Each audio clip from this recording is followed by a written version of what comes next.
أعوذ بالله من الشيطان الرجيم. بسم الله الرحمن الرحيم.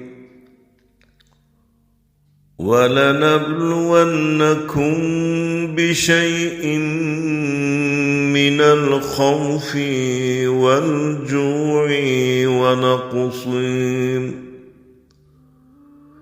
ونقص من الأموال والأنفس والثمرات وبشر الصابرين الذين إذا أصابتهم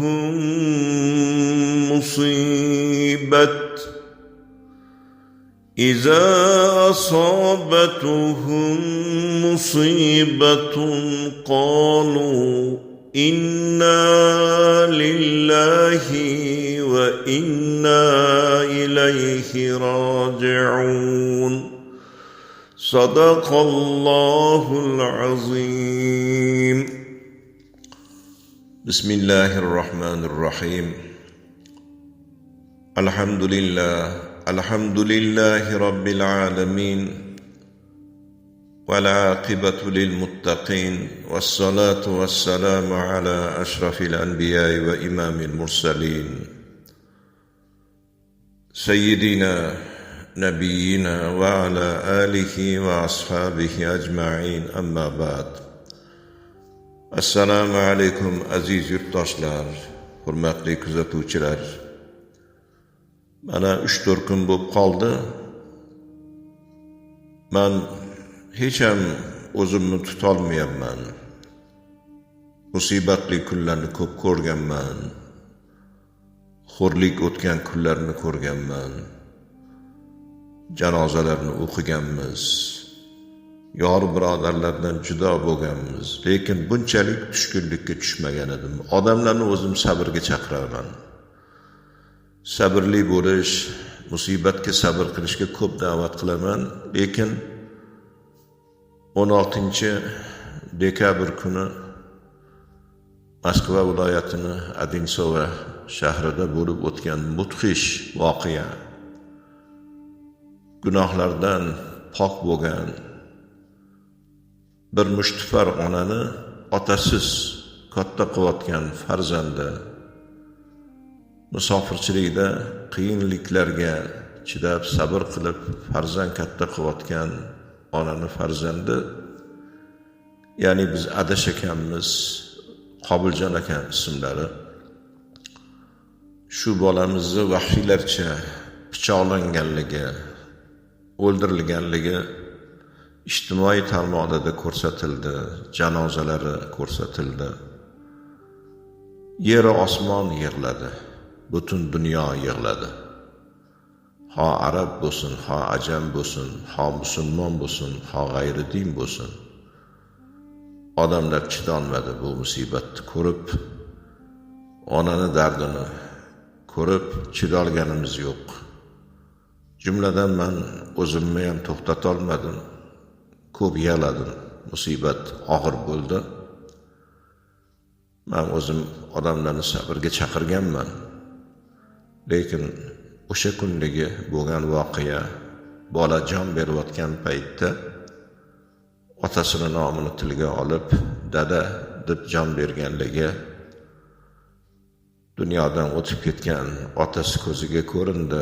Oxirgi daqiqalarda najot kutgandek, bir insondan yordam kutgandek, onasi farrosh bo'lib shu maktabda ishlar ekanlar. O'zini onasi yugan zinalarda jon bergan, onasi yugan zinalarga qoni to'kilgan Qobiljonni o'limini vahshiylarcha bir iflos tomonidan, millatchi tomonidan o'ldirilganligini ko'rgandan keyin chidolmay qoldim. Butun tojik xalqiga, xususan shu farzandni bag'rida ko'tarib, sinasini buloq qilib emizgan onalarga biz o'zimizni ta'ziyamizni izhor qilamiz. Allohdan o'zbek, tojik, qozoq, qirg'iz degan gap yo'q. Hammamiz bir tan, bir jon, dindosh, bir otani, bir onani farzandlari bo'lgandek holatda katta bo'ldik. Bu musibat bitta Qobiljonning oilasini musibati emas. Bu musibat faqat tojik millatini, tojik xalqini musibati emas. Jumladan bizni o'zbek xalqini ham musibati. Men nima deyman? Endi Alloh kifoya qilsin. Biz ahli ilmlar millatlarning o'rtasida janjal, fitna, fasod bo'lmasin deb odamlarni yaxshilikka chaqirganmiz. Bu millatchilikning orqasidan qon to'kilgan joylari bo'lgan. Millatchilikning orqasidan ikki millatning boshiga fojia, musibatlar tushgan kunlarni ko'rganmiz. O'sha bolani, shunda begunoh bir farzandni o'ldirgan, o'zi ham o'spirin bir yigit ekan, Timofey degan nomli bola ekan. Unga ham Xudo xolisa Allohning jazosi bo'ladigan intiqom muqarrar. Albatta qilingan gunoh borki, jazosiz qolmaydi. Hech kimga bir zulm qilmagan, na tilidan, na qo'lidan bir insonga yomonlik yetmagan, erta ota mehridan judo bo'lib, mushtipar bir onani qo'lida tarbiya topayotgan bir insonni farzandini o'limi undan oqqan qon hali qo'ymaydi. Men nima deyman, o'zimga o'zim sig'mayotganligim uchun bugun shu suhbatni qilishga majbur bo'ldim. Ijtimoiy tarmoqda bir narsani o'qib qoldik. Shunda boshinglarga musibat tushsa, bir narsadan qattiq ezilsanglar, xafa bo'lsanglar, o'qinglar deyilgan matnlarni o'qidim. Nima ekan deb qarasam, shunda yozilibdi.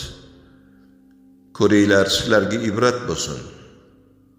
Oxir zamon payg'ambari Muhammad Mustafa sallallohu alayhi va sallam dek zotan farzand dog'ini boshdan kechirdilar.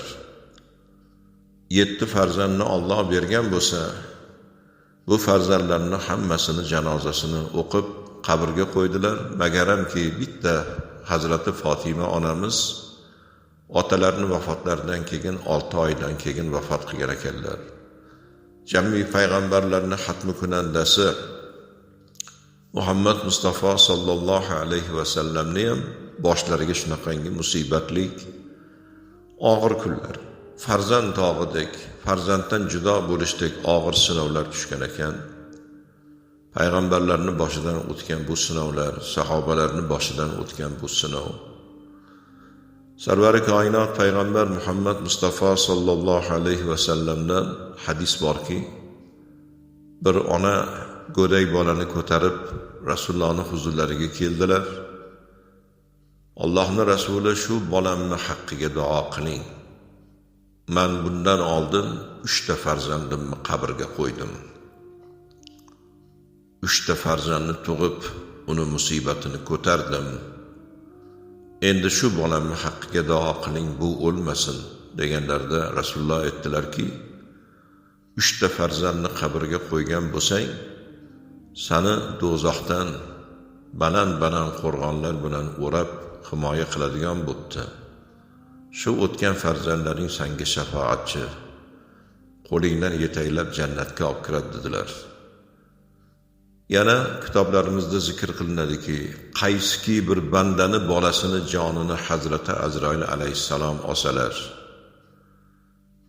qaysiki bir bandani boshiga bu musibat kelsa, Alloh so'rar ekan, bandamni bolasini jonini oldingmi? Bandangni bolasini jonini oldim. Qalbini mevasini oldingmi? Qalbini mevasini oldim. Ko'zini nurini oldingmi? Ko'zini nurini oldim. Bandam nima dedi? Bandang musibatingga sabr qildi, istirjo etdi. Ya'ni inna lillahi va inna ilayhi roji'un. Biz Allohnikimiz, Allohga qaytguvchimiz degan mazmunda istirjo etamiz. Endi farzandni bag'rida ko'tarish o'zi bir mashaqqat. Bolani tug'ish mashaqqat, o'limni bo'yniga olib ona farzand tug'adi. Ota qilolmagan 3ta xizmatni ona qiladi. 9 oy bag'rida ko'tarish, to'lg'oq azoblarni boshdan kechirish bu onani boshidan o'tar ekan. Ikkinchisi bola tug'ish o'lim bilan barobar. O'ng tomonda hayot, chap tomonda mamot. Farzand tug'ib bolasini diydorini ko'rmasdan o'lgan onalar bor. Farzand tug'ib biron marotaba emizolmagan, omonat topshirgan onalar bor. Farzand tug'ib qayta o'rnidan turmagan, oyog'i bilan to'g'ri xonaga borib, o'limi, ya'ni tobutda qaytgan onalar bor. O'limni bo'yniga oladigan ona bu mashaqqat. Farzandni yoshi katta bo'lgunga qadar uni hasratida bellari bukilib, sochlari oqarishi ona uchun mashaqqat. Bolasi katta bo'lib ko'zga ko'rinib qolganda, bolasidan judo bo'lib uni qabrga qo'yish yana musibat.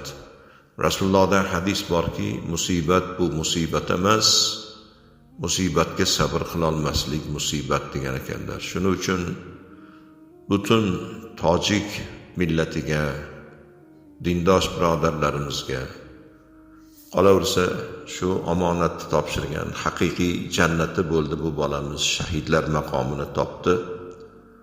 Hali aytganimizdek, onalari o'zlari yugan zinalardan omonatni topshirdi. Qoni shu begona yurtda, begona joylarda to'kildi. Bu bolamizni Alloh rahmat qilsin.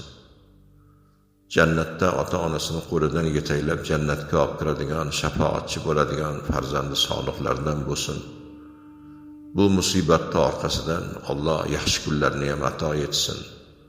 Jumladan musofirda yurgan barcha yurtdoshlarimizni, ho tojik bo'lsin, ho o'zbek bo'lsin, ho qozoq, qirg'iz bo'lsin, millatidan qat'iy nazar birodarlarim, aka-ukalarim, opa-singillarim, hammalarini men Allohga topshirdim. Alloh o'zi panohida asrasin.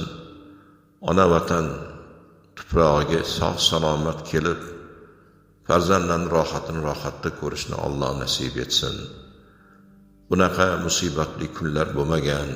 Ulug' vatan urushi yillari ho O'zbekiston bo'lsin, ho Tojikiston bo'lsin, minglab bolalarni bag'riga olgan, o'zi yerda yotsa ham joyini, to'rini shularga bo'shatib, bir-birdan nonni billa baham ko'rib, bir magizni billa bo'lib, og'ir musibatli kunlar bo'lsa ham, o'zini qorni to'ymasa ham, lekin o'zga yurtdan kelgan jabrdiyda insonlarni ko'zidan yoshini oqizmagan millat bo'lganligi uchun ham, saxovatlik millat bo'lganligi uchun ham, ehsonli xalq bo'lganligi uchun ham Alloh ko'p balolarni qaytarib o'tdi.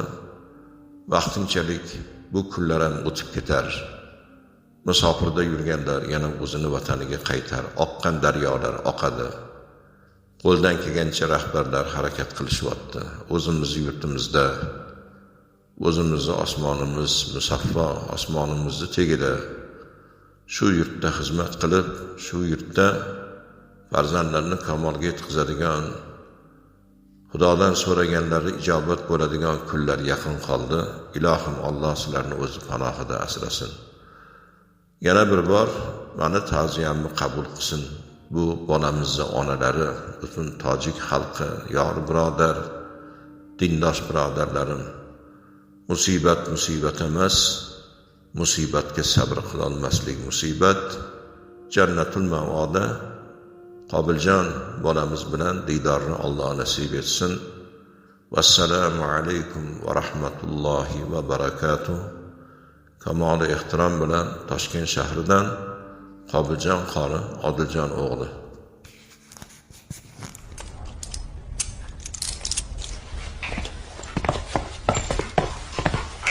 Погодите, мы тут не договорили.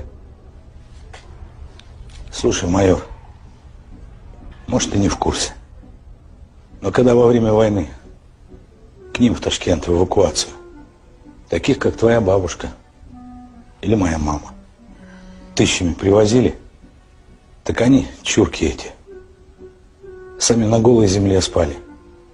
А единственный топчан с единственной простыней русским бабам и их деткам отдавали. Так что мы с ними, с чурками этими, сначала войну выиграли, а потом Россию восстановили. Понял? И рот вымой и не открывай, а то воняет. Ну все, ведите меня.